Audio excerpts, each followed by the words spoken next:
कूर्म पुराण पढ़ने तथा सुनने के फलों का वर्णन।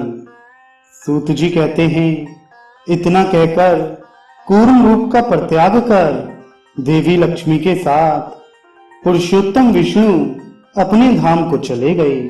द्विजों, सभी देवता तथा मुनिगण भी परम पुरुष विष्णु के उपदेश रूपी अमृत को प्राप्त कर तथा उन्हें प्रणाम कर अपने अपने स्थानों को चले गए।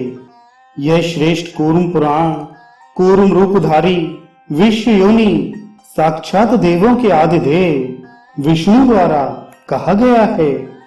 जो मनुष्य एकाग्र चित्त से नियम पूर्वक इस पुराण को पढ़ता है, वह सभी पापों से मुक्त होकर ब्रह्मलोक में प्रतिष्ठित होता है।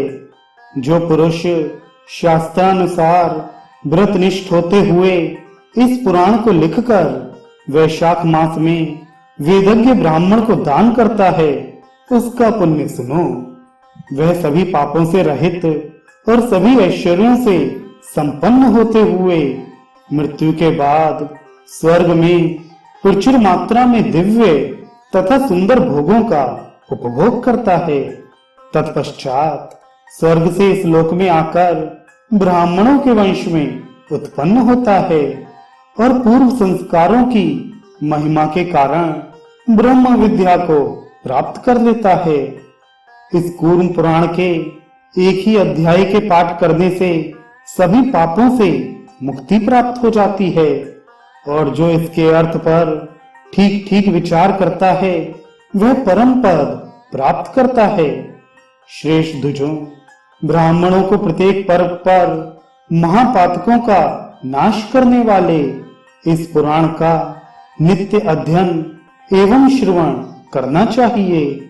एक ओर सभी इतिहास पुराणों को शास्त्रीय विचारणा की कसौटी पर रखा जाए और दूसरी ओर अकेले इस श्रेष्ठ कूर्म पुराण को रखा जाए, तो यही अपेक्षाकृत अतिशय विशिष्ट सिद्ध होगा। जो व्यक्ति धर्म में निपुणता प्राप्त करना चाहते हों और जो ज्ञान में निपुणता प्राप्त करने के अभिलाषी हों, उनके लिए एकमात्र इस पुराण को छोड़कर और कोई दूसरा श्रेष्ठ उपाय नहीं है। सुहृतों, इस पुराण में जिस प्रकार से भगवान हरि नारायण देव विष्णु का कीर्तन हुआ है, वैसा अन्यत्र नहीं है। यह पौराणिक ब्रह्म संहिता पापों का नाश करने वाली है। इसमें परम ब्रह्म का यथार्थ रूप में कीर्तन किया गया है।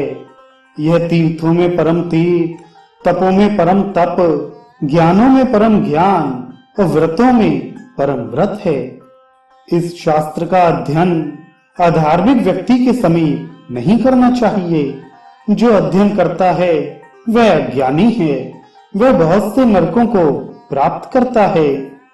द्विजातियों के श्राद्ध अथवा देव कार्य में इस ब्राह्मी संहिता कूर्म पुराण को सुनना चाहिए। यज्ञ की पूर्णता पर विशेष रूप से इसका पाठ करने से एवं श्रवण करने से सभी दोषों से शुद्धि हो जाती है। मोक्ष प्राप्त करने की इच्छा करने वालों को विशेष रूप से वेद के अर्थ का विस्तार करने वाले इस शास्त्र का श्रवण, अध्ययन तथा मनन करना चाहिए।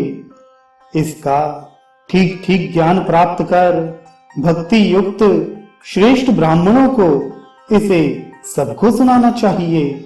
इससे वह व्यक्ति सभी पापों से मुक्त होकर ब्रह्म सायुज्य प्राप्त करता है।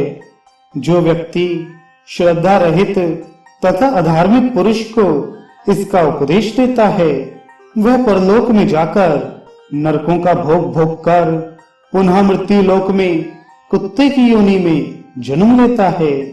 संसार के मूल कारण सनातन हरि विष्णु तथा कृष्ण द्वैपायन व्यास जी को नमस्कार करके इस पुराण का अध्ययन करना चाहिए। अमित तेजस्वी देवादिदेव विष्णु और पराशर के पुत्र महात्मा विप्र ऋषि व्यास की ऐसी आज्ञा है।